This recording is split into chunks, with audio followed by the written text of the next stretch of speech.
All right, strap in, everybody, because today we're diving into a story that's still unfolding, and it's about as tense as it gets. We're talking about the IDF missile strike in Beirut just hours ago. Targeted assassination, civilian casualties, and the whole region is on edge, wondering what happens next. We've got you covered with this deep dive, bringing you right up to the minute with all the latest intel. So let's set the scene. It's September 20th, and Fox News drops this report about an Israeli airstrike that hit Beirut, and not just some quiet suburb. We're talking the heart of Lebanon's capital city. Now, this wasn't just some random explosion. They were going after one man in particular, and his name is Ibrahim Aqil. Ring a bell. Yeah, this is where things get really interesting.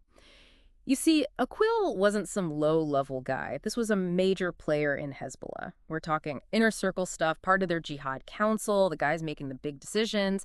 And get this, he was deeply involved with their Radwan forces, their elite military unit. This is a guy who was instrumental in their Conquer the Galilee plan, the whole idea of seizing parts of northern Israel. I see where you're going with this. Talk about a dangerous guy. Exactly. And if that wasn't enough, the U.S. has been after this guy for decades, ever since the 1983 bombing of the U.S. Marine barracks in Beirut. Oh, wow. Yeah, most of our listeners probably remember that attack, or at least how huge it was at the time.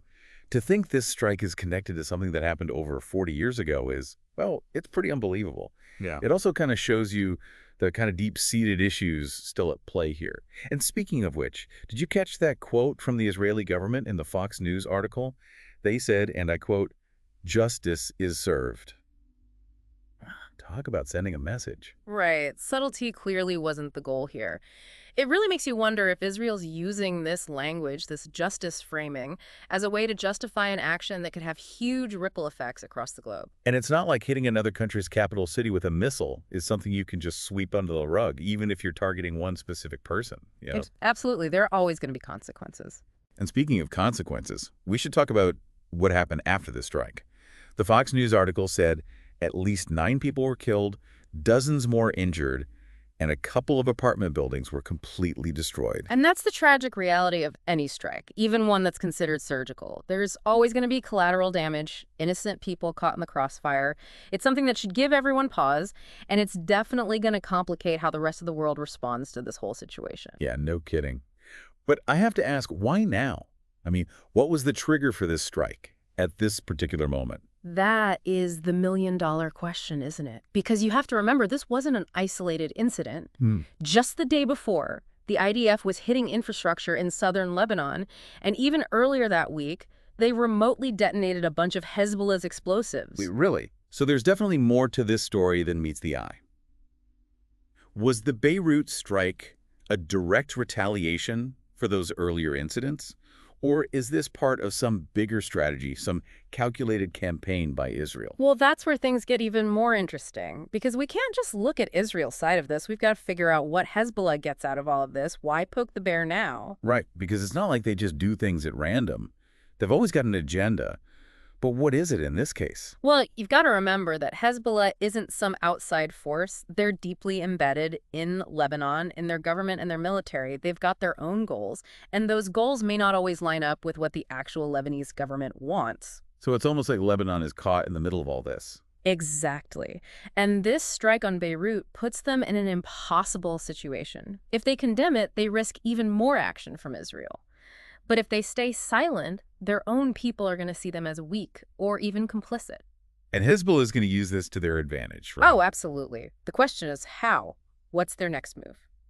Do you think they'll retaliate? I'd say it's almost guaranteed. They need to save face, maintain their image, especially given how they've always responded to Israel in the past. So more rocket attacks on Israeli cities. We've seen that playbook before. It's possible. Remember, they've got a massive arsenal at their disposal, including rockets that can hit deep inside Israel. But doesn't Israel have the Iron Dome? I thought that was supposed to stop those kinds of attacks. To some extent, sure. But even the Iron Dome has limits. If they get hit with a massive barrage, it could overwhelm the system. And let's be real, even intercepted rockets, they still cause damage, they still create panic. You can't discount the psychological impact of an attack like that. This whole situation just feels so incredibly fragile, like one wrong step could set off a war.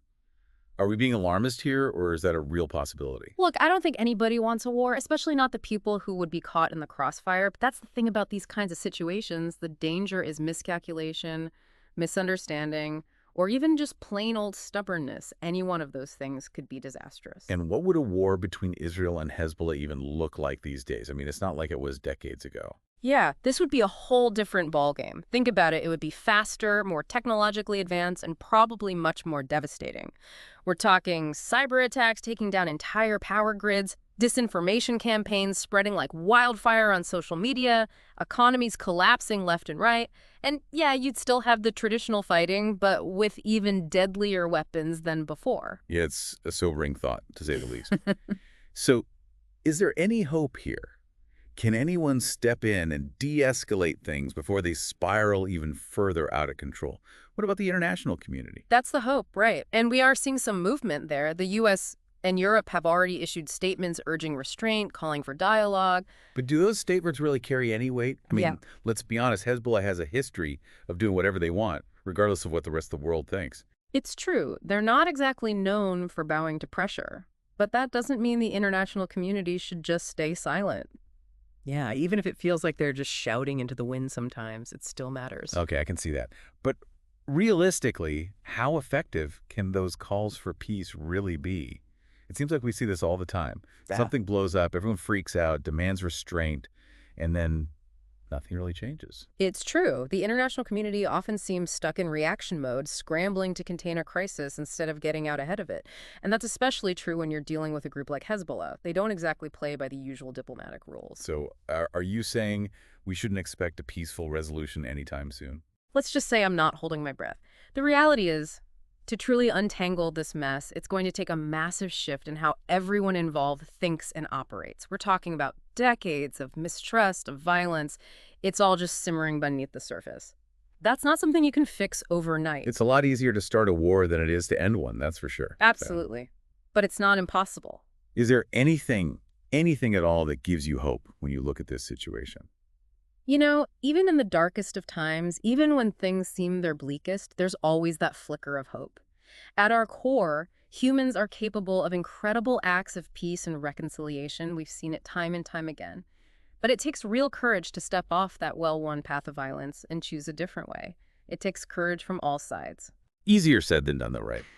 But I appreciate you laying it out like that. It's a good reminder that even when we're digging into the nitty-gritty of these complex events, there's a bigger picture to keep in mind. So, as we wrap up this deep dive, what's the one thing you want our listeners to take away from all of this? What's the most important thing for them to remember as they're trying to make sense of this strike, of everything that's happening in the region? I think the biggest takeaway here is that this story is far from over. This strike on Beirut, it's like opening a Pandora's box. There's so much uncertainty now, so much at stake. The coming days and weeks are going to be critical. So yeah, pay attention to what happens next, but don't just follow the headlines. Dig deeper, ask the tough questions, and be wary of anyone who claims to have all the answers. Because in a situation this complex, they probably don't. Couldn't have said it better myself. And for everyone listening, remember, this deep dive was crafted just for you, using all the latest info we could get our hands on. But this story's not over, not by a long shot. So stay curious, stay informed, and who knows what tomorrow will bring.